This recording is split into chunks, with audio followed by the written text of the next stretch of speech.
Hello my cult of baby hoes. It is I, Mother Ho. And welcome back to a brand new video.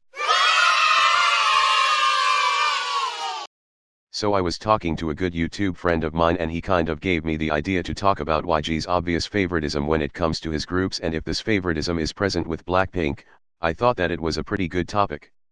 A little controversial, but I want to talk about it, because it seems like this is somewhat a conversation not a lot of blinks want to bring up, since this topic causes a lot of fights, misunderstandings, and it's just a whole ass mess, but it needs to be talked about and a lot of clarifications need to be made because a lot of blinks have a misconstrued opinion about YG's quote-unquote favoritism in Blackpink. So favoritism in YG Entertainment is nothing new. If you've been a fan of their older groups, you definitely know how YG operates. In fact, it is quite unusual for them to not have a certain token member who will subsequently become the face and or representative of their respective groups. I mean, we have GD from Big Bang, CL from 2NE1, and Mino from Winner, just to give some examples. But does YG have a favorite in Blackpink? This is where it gets a little tricky. So, if you look at the roster of YG's favorites, Jennie fits right in. She is charismatic, a jack of all trades where she could rap, sing, and dance. She has this aura that just screams YG. However, what makes Blackpink a different case from the other groups under YG Entertainment? A lot of us are familiar with these lines, GD and friends, or CL and friends. Those are lines that a lot of fans often say whenever they want to point out YG's favoritism. And for the most part, it is actually true. There is a huge gap in popularity between GD and the other members of Big Bang, as well as CL to the other members of 2NE1. And a lot of people were saying the same thing around the time Blackpink debuted. People did not like how Jennie seemed to be getting the spotlight, and they stated that YG is just using Blackpink as a means to make Jennie more famous. But is it really a Jennie and friends situation? With how YG Entertainment is handling Blackpink right now, I really don't think that it's a member and friends situation. To be honest with y'all, Blackpink feels like a group made up of 4 soloists, and that isn't really a bad thing. In fact, that is one of Blackpink's biggest strength. However, what makes this situation a hard pill to swallow for a lot of fans is the fact that Blackpink doesn't even have a full album, and only Jennie had a solo debut. Fans are constantly asking for a full album as well as the solo debuts of Rosie, Lisa, and Jisoo, but we are getting paid dust. I swear to God, being a blink should be considered as an extreme sportliness. Anyways, the Jennie and friends situation does not exist in Blackpink. Why do I think that? The answer is quite simple. It's because the target market of Blackpink isn't mainly in South Korea. If South Korea was their main target market, then YG Entertainment may push Jennie a lot more. And the reason for that is because Jennie literally owns South Korea. Koreans are in love with her cute yet luxurious image, and they eat up every single beauty or fashion trends she introduces. Several brands and variety shows are dying to hire her. Basically, she is the face of the group there, no questions asked. With the current state of YG, all they're worried about is making money. And they really struck gold with all of the Blackpink girls, because all of the members are very marketable and on demand. Their popularity is immense outside of South Korea. From other Asian countries like Thailand, Indonesia, Japan, and Philippines, as well as countries in the West like USA, Canada, and etc. Basically, Blackpink's target market is more global. And each of the girls are popular and very marketable in different countries. Therefore, YG Entertainment could push all the girls individually instead of focusing on only one member. And that's what they've been doing lately this 2019. Jisoo has been booked by Burberry and attended their show in London Fashion Week by herself. She also had a Dazed commercial, a Bazaar magazine shoot, and a cameo in Art Drill Chronicles. We got Rosie attending Paris Fashion Week for Saint Laurent, as well as getting her first ever solo magazine cover for Dazed Korea, and she has a solo CF for a mobile game. We have Jennie attending the Chanel show for Paris Fashion Week, Hera commercials, Dazed magazine shoot, and a fashion spread for Vogue Korea. And finally we got Lisa. She had various solo commercials with AIS, Ragnarok M, and Samsung. She went to the Celine fashion show in Paris Fashion Week, and has recently been confirmed to be the dance mentor in an idol producer show in China. Let's talk about YG's mistreatment towards Blackpink. I'm planning on doing a more in-depth video regarding YG's mistreatment towards Blackpink, but I just want to relate this to the topic of favoritism. First and foremost, can we all agree that each of the Blackpink members are all mistreated in some way? Yes. That's right. Jisoo, Jennie, Rosie, and Lisa are all mistreated by YG Entertainment, and it's fucking baffling, because you would expect a company to be treating them like the queens that they are, but sadly, that isn't the case here.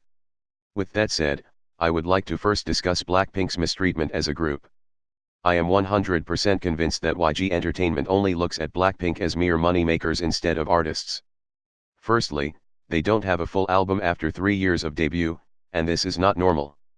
The fact that the girls have continuously stated how they want to have more songs and how they're always working on their full album, yet we still haven't seen any of that, is fucking insane.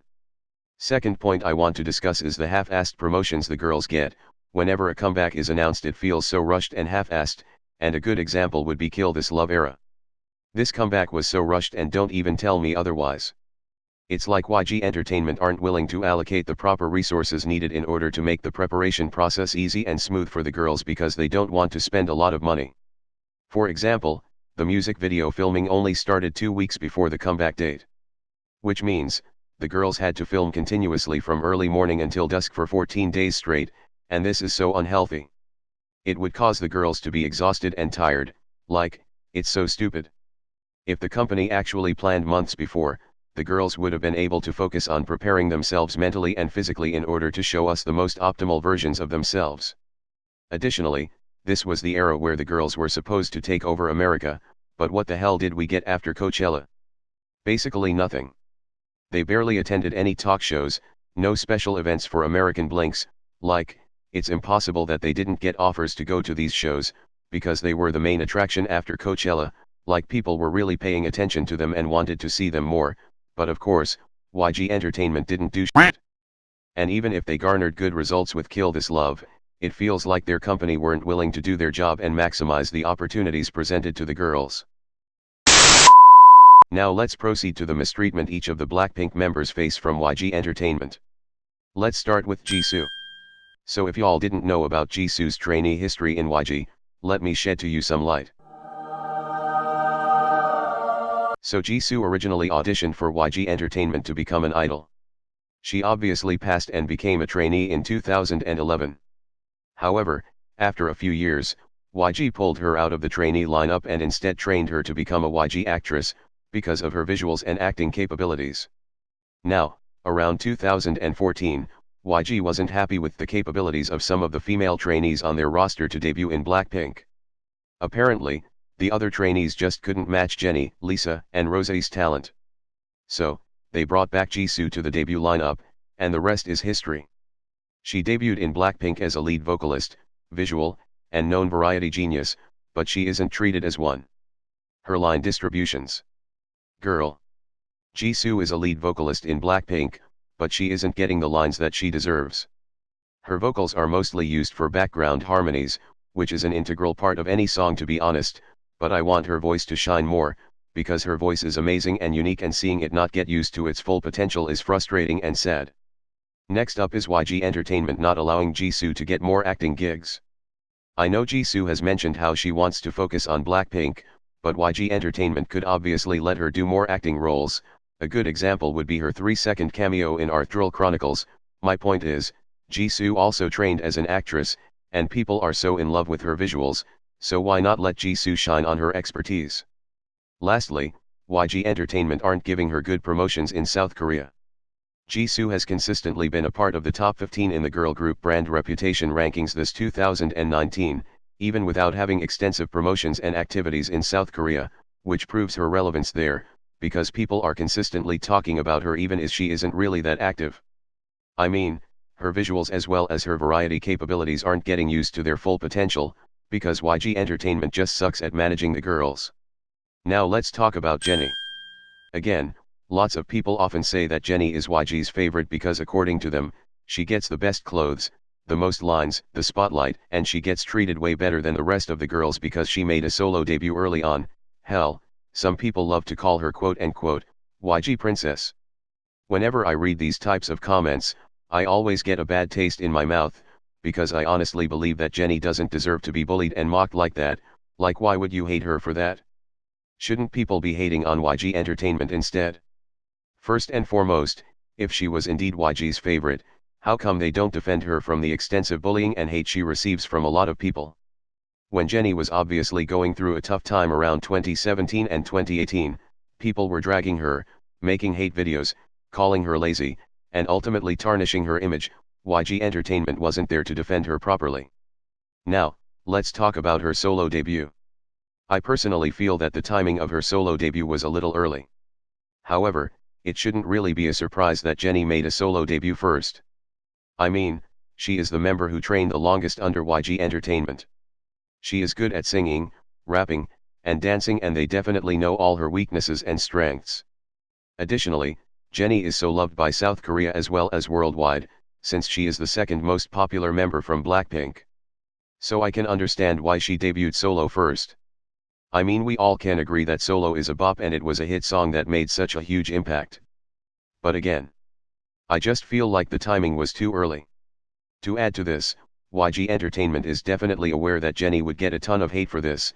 It's like they were willing to push her into the ocean filled with sharks without thinking about how this would affect Jennie's mental health, but they don't care about that, because at the end of the day they just want to make money. As a Blink who loves all the members dearly, it was such a traumatic experience seeing Jennie get hated on so much, and I feel like Jennie is also aware and was affected by the hate that she received. That's why I dislike people who bully idols. Like, if you don't like someone, just ignore them perhaps. Next we have Rosie. Now let me tell y'all something. If Blinks weren't as loud as we are now about demanding we get Rosie solo activities, I bet that YG Entertainment wouldn't give her any jobs. YG Entertainment was doing so good back in 2016 when they let Rosie participate in variety shows that revolved around singing, because the general public were so impressed by her voice. But unfortunately, YG Entertainment, for some unknown reason, didn't follow through with promoting Rosie even more. It just sucks because people started to lose interest and got tired of waiting for her. Fortunately, Blinks are loud as f*** and we kept on demanding for our voices to be heard. Now I don't know if Rosie will have her solo debut soon. I feel like if the rumors are true, we're gonna get a Blackpink comeback, hopefully this November, and probably Rosie solo in early 2020. What do you guys think? Anyways, in the case of Rosie, my girl has continuously been getting bad outfits, her makeup is clapped, and that damn Doc Martens need to go. However, in recent months I've been seeing some improvements with this. It still doesn't take away the fact that throughout the 3 years since their debut, Rosie was obviously held back tremendously, and for what? I literally do not understand. She was so hyped up during 2016 and YG Entertainment's inaction caused for her to lose the buzz surrounding her name, and now 3 years later, it feels like the company is just starting to hype her back up. And even then, the effort is still not there. Like, come on now. Last but not the least, we have Lisa. It's so funny to me, how Lisa antis say that she isn't mistreated just because she is getting the most jobs recently. Firstly, YG Entertainment, again, doesn't protect her from racist people who attack her for being Thai, and there are a lot of them. I just feel like YG Entertainment doesn't care about that, but they should, because idols are humans too, and they get hurt and doubt themselves. If I was the CEO of an entertainment company, I would do my best to protect my artists from malicious comments and make sure that they are mentally healthy. Now let's talk about her solo jobs. Lisa is the most popular member in Blackpink and arguably, the most popular female K-pop idol right now. Girlie has a lot of fans worldwide and her power is undeniable. Even once Blackpink made their debut back in 2016. Lisa was already the most popular member and she is really on demand. But, what I find so weird is the fact that we didn't see her getting a lot of solo jobs back in 2017 and 2018. Which led me to believe that they are only booking Lisa jobs recently, simply because they need all the money that they could get after YG Entertainment was hit with scandals after scandals this year. Which sucks, because fans could clearly see that YG Entertainment is merely using Lisa to earn a lot of money for the company. This leads us to question how the company will treat her, if they weren't going bankrupt. Now just because Lisa is the most popular, doesn't mean that we could ignore the mistreatment she experiences from YG Entertainment. It has been said by their own stylist, that Lisa gets the leftover outfits and she said something about Lisa having amazing proportions that she could experiment with. Lady, my girl is not a lab rat. She is a member of one of the biggest girl group in the world and she doesn't deserve to be treated like a toy. In addition, why the hell have Lisa not gotten a proper dance break? Kyle Hanagami already mentioned how he choreographed a proper Lisa dance break for the last part of Do Do Do Do. It's just the company refused to put that on the official choreography. Lisa's passion is dancing, and a lot of blinks are valid when they say that Blackpink's choreography are holding Lisa's potential back. Hopefully the idol producer show in China where they will have Lisa as a mentor would be able to show off Lisa's dance skills properly. So do y'all get my point? All this talk about favoritism and about how one member is treated better than the others isn't that important, because if you look at the bigger picture, all of them are mistreated, all of them aren't getting the treatment that they deserve. It's all YG Entertainment's fault and not the girls. So instead of being mad at one of the girls, we need to protect them even more. Hell, do y'all even think Blackpink are YG's favorite? I definitely don't think so. YG Entertainment would give more resources to their boy groups, even if the obvious money maker in the company is Blackpink. The reason for that is because YG treats Blackpink as more of a brand instead of treating them like artists. I mean, logically speaking. If Blackpink with their current hype and popularity was managed by JYP, we would be having 3 to 4 comebacks a year and we would probably have 3 full albums by now. With YG, we barely get new songs, and we continuously have to beg for a full album. Aside from that, the girls barely have any creative freedom. However, we would see Blackpink get tons of magazine shoots, commercial films, brand deals, fan meets, and private event shows. That's a company treating the group as a brand instead of artists, because by building up their reputation and riding on with their current popularity, YG Entertainment gains more profit that way, since giving Blackpink new songs would mean that they'd have to spend more money on them. Which is not right. Blackpink deserves the best of the best. Not only did they have a successful world tour, they are also the best-selling artist under YG Entertainment in terms of physicals and streams this 2019. They did not train under YG to become brand ambassadors. They trained under YG Entertainment to become artists that put out music for their fans. Period. So my only message to y'all is to be loud when it comes to protecting our girls and demand for the proper treatment that Blackpink deserves. See y'all soon with a new video. I love you all, my cult. Mwah.